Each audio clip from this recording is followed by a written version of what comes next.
দেখছেন খবর দিনভর বাংলা। আমরা সবাই দেখছি কি নির্মমতার সাথে কেন্দ্রের বিজেপি সরকার হকার এবং বস্তিবাসীদের উচ্ছেদ করছে। পশ্চিমবঙ্গের 19 লক্ষ হকারকে উচ্ছেদ করা হচ্ছে, প্রায় 1 কোটি মানুষের রুটি রুজিকে ধ্বংস করা হচ্ছে। হকারদের এবং বস্তিবাসীদের আর্তনাদ, কান্না, বুক ফাটা কান্নায় আজকে পশ্চিমবঙ্গের আকাশ বাতাস মথিত হচ্ছে। যে কোনো বিবেকবান গণতান্ত্রিক চেতনা সম্পন্ন মানুষের হৃদয়ে এই আর্তনাদ না পৌঁছে পারে না। কিন্তু অত্যন্ত দুঃখ বেদনার সাথে আমরা এও লক্ষ্য করছি যে বিজেপি সরকারের মিথ্যা প্রচারের বিভ্রান্ত হয়ে একদল মানুষ এরকম মনে করছে যে হকাররা তো বেআইনি ভাবে স্টেশন দখল করে বসে আছে, বস্তিবাসীরাও তো রেলের জায়গা দখল করেই বসে আছে। তো বেআইনি ভাবে যারা দখল করে বসে আছে তাদের তো উচ্ছেদ করা হবেই, তাদের তো একদিন উঠে যেতে হবেই। এতে এত দুঃখ পেলে তো চলে না। আইন তো আইনের পথ ধরে চলবে। এই কথা তখনই বলা যেত যদি রেল তার যে অতীত ইতিহাস, সেই অতীত ইতিহাসে রেল যদি ন্যায়সঙ্গতভাবে এই জমির মালিক হতো তাহলে এই কথাটা কিন্তু বলা যেত। কিন্তু ভারতবর্ষের রেলের ইতিহাস যদি আমরা একটু পর্যালোচনা করি তাহলে আমরা দেখব যে এই জমির মালিক রেল হলো কি করে, কোন প্রক্রিয়াতে এই জমির মালিক হয়েছে ভারতীয় রেল। আমাদের দেশে সবাই আমরা জানি রেল লাইন ছিল না। ইস্ট ইন্ডিয়া কোম্পানি আসবার পর অনেক পরে এই বাংলায় 1848 সালে প্রথম রেল লাইন পাতবার পরিকল্পনা হয়। উদ্দেশ্য ছিল দুটো, একটা হচ্ছে ইংল্যান্ডের তৈরি যে শিল্প পণ্য তা বাংলার প্রান্তে প্রান্তে নিয়ে যাওয়া তার বাজারের জন্য, আর একটা হচ্ছে বাংলার গ্রামগঞ্জে যে কাঁচামাল সেই কাঁচামালকে একদম বন্দরে নিয়ে এসে ইংল্যান্ডের শিল্প কারখানার কাঁচামাল সরবরাহকে অক্ষুণ্ণ রাখা। এই দুটো উদ্দেশ্য থেকে ইস্ট ইন্ডিয়া কোম্পানির কর্তা ব্যক্তিরা ঠিক করেন যে বাংলায় রেল লাইন পাততে হবে।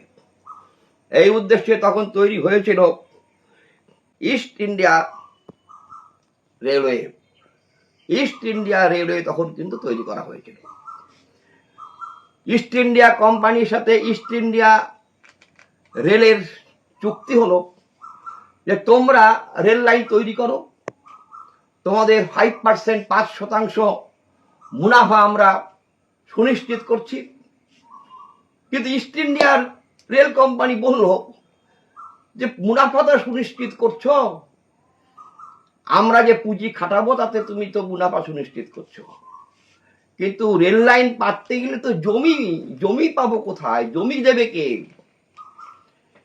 ইস্ট ইন্ডিয়া কোম্পানি তখন বলল জমির চিন্তা করতে হবে না, জমি আমরা দখল করব, জমি আমরা দখল করে তোমাকে বিনামূল্যে ইস্ট ইন্ডিয়া রেলকে EIR কে তোমাকে দিয়ে দেব। এই বাংলায় প্রথম এই রেল লাইন পাতবার যে পরিকল্পনা গ্রহণ করা হয় তাহলে হাওড়া থেকে রানীগঞ্জ পর্যন্ত। রানীগঞ্জ তখন কয়লা খনি, রানীগঞ্জের কয়লা খনি থেকে কয়লা আনতে হবে, ফলে হাওড়া থেকে রানীগঞ্জ কয়লা খনি পৌঁছবার জন্য রেল লাইন পাতবার পরিকল্পনা হয়। এবং ইস্ট ইন্ডিয়া রেল কোম্পানির যিনি চিফ ইঞ্জিনিয়ার তিনি সার্ভে করে দেখেন হাওড়া থেকে পান্ডুয়া, কারণ এই রেল লাইন যাবে পান্ডুয়া হয়ে বর্ধমান হয়ে রানীগঞ্জ পৌঁছবে, হাওড়া থেকে পান্ডুয়া পর্যন্ত যদি রেল লাইন পাততে হয় তাহলে লক্ষ লক্ষ একর জমি লাগবে। কোন জমি হলো কৃষি জমি, কোন জমি জলা জমি। এই পথে কোথাও গ্রাম আছে, কোথাও বড় বড় পুকুর আছে, কোথাও নদী আছে, কোথাও গঞ্জ আছে, কোথাও বহু পুরনো জনপদ আছে, বহু জনপদকে ধ্বংস করতে হবে, উচ্ছেদ করতে হবে, তাহলেই কিন্তু করা সম্ভব, না হলে এটা করা যাবে না। ইস্ট ইন্ডিয়া কোম্পানি বলল, ঠিক আছে মা ভাই, কোনো চিন্তা করো না, আমরাই করে দেব। ফলে বেঙ্গল রেগুলেশন অ্যাক্ট 1824 যে আইন, জমি দখল করার যে আইন, সে আইন বলে ইংরেজ সরকারের সেনাবাহিনী নেমে গেল। এই সেনাবাহিনী প্রায় 3500 বাড়ি ধ্বংস করে দিল, উৎখাত করে দিল, জনপদ ধ্বংস করে দিল, গ্রামের পর গ্রাম ধ্বংস করে দিল, উড়িয়ে দিল। সেই মানুষগুলো কোথায় গেল তার কিন্তু কোনো ঠিক ঠিকানা নেই। কোনো ক্ষতিপূরণ দেওয়া হয়নি, ক্ষতিপূরণের কোনো প্রশ্নই নেই। ইস্ট ইন্ডিয়া কোম্পানি ঘোষণা করেছিল প্রতি বিঘাতে 2 টাকা করে ক্ষতিপূরণ দেওয়া হবে, 2 টাকা প্রতি বিঘাতে। সেই ক্ষতিপূরণও কিন্তু দেওয়া হয়নি। ইস্ট ইন্ডিয়া কোম্পানি বলল, ক্ষতিপূরণ কাকে দেব? জমির কার মালিকানা তারই তো কোনো ঠিক নাই। অধিকাংশ প্রজা তো উটবন্দি প্রজা তো জমির মালিকানা নেই। আর যে 2-4 ঘর মালিকানার কাগজপত্র কিছু দেখাতে পারলো, তাদের 2-4-5 টাকা দিয়ে এই পুরো জায়গাটা, পুরো জমিটা কিন্তু ইস্ট ইন্ডিয়া কোম্পানি দখল করলো। এই যে তাহলে আজকে যে রেলের জমি 1824-এর যে Bengal act, land acquisition act, তারপরে 1857 সালে ল্যান্ড অ্যাকুইজিশন অ্যাক্ট করলো আরো কড়া, তারপরে 1894 সালে ল্যান্ড অ্যাকুইজিশন অ্যাক্ট আরো কড়া। যে অ্যাকুইজিশন, যে জমি অধিগ্রহণের ফলে কোনো বিরোধিতা করবার কোনো জায়গা নেই।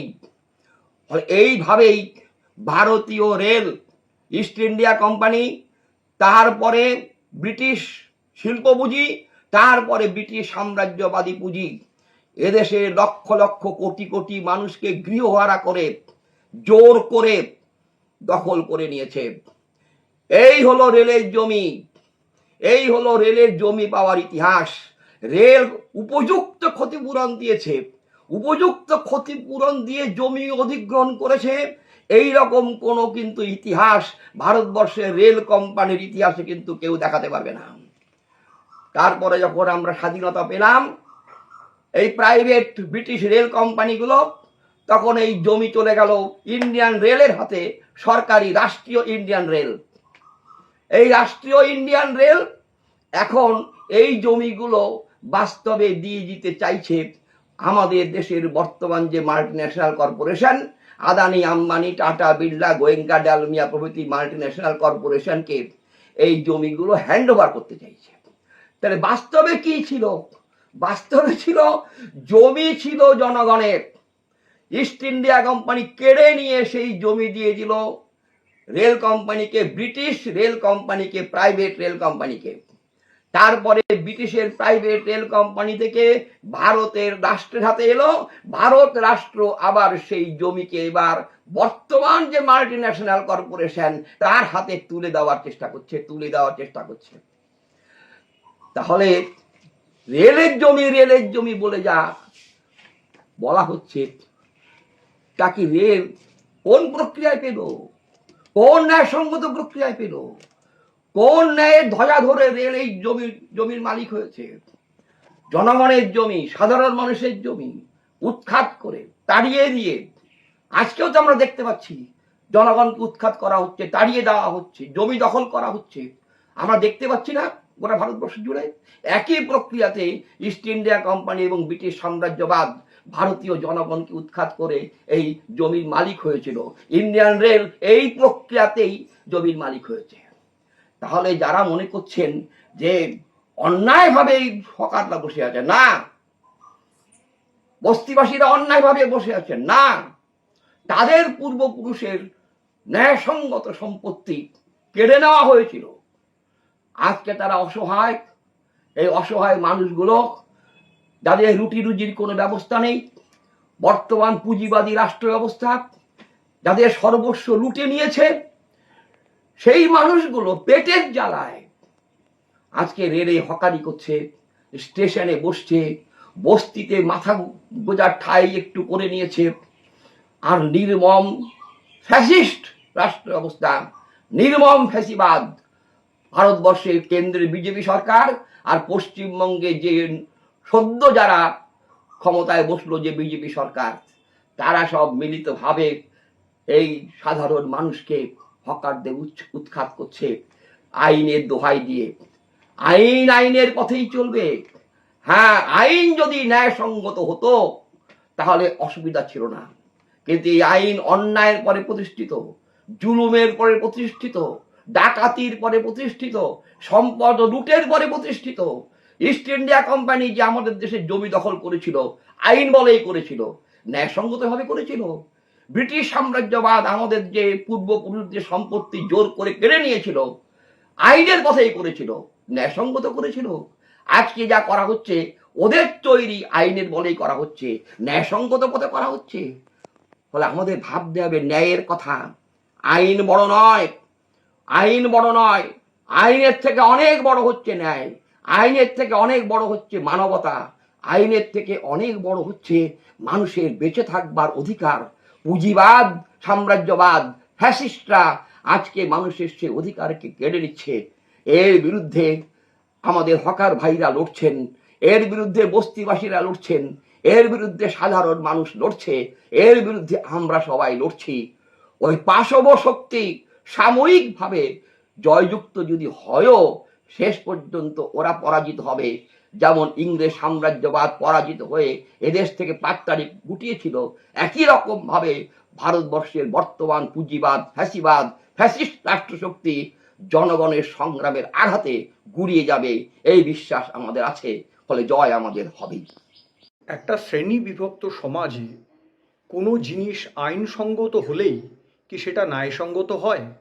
হকার উচ্ছেদ প্রসঙ্গে কথা বলতে গিয়ে এই প্রশ্নই তুলে দিলেন অল ইন্ডিয়া কিষাণ ও ক্ষেত মজুর সংগঠনের নেতা শঙ্কর ঘোষ। খবর দিনভর বাংলার পক্ষ থেকে আমি আনন্দ।